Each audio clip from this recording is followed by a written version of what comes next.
Hello everybody, Karyne here. This time I'm going to do a quick review of Karyne Norton's Blood of the Stars, first book in the Half-Life Chronicles.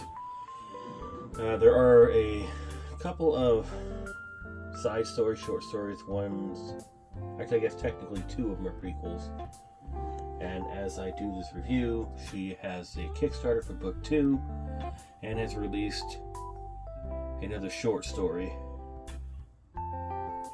which is also a prequel.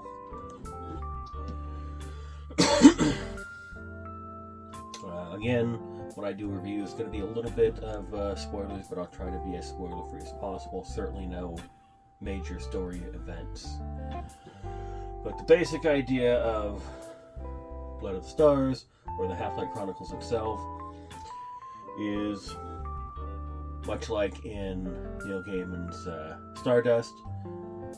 At one point in the history of this world, stars have taken human form and come to Earth. And at some point in that history, they had relationships with the mortals of that world, and now they have half-bloods or half-lights, or some variation therein, because obviously it's been generations.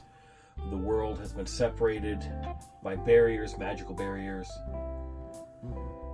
and that's kind of the setup for our main character, or our hero, or whatever you'd like to refer to him as, who in the prequel short story is separated from somebody he had vowed to protect as a child, and now he's doing everything he can to try to find this person. The magic system in here is an interesting one. It has I could pull up a picture, but I don't feel like digging through the pages trying to find it. But think like a wheel with spokes. And depending on where you fall on that wheel, you could potentially have a secondary spoke, but it has to be connected, so to speak.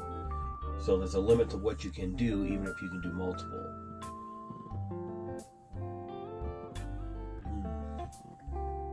I will say I have read this and all 3 of the short stories, and I very much like it. There's probably a little bit of romantic to it, but it's not what you would call a romance story.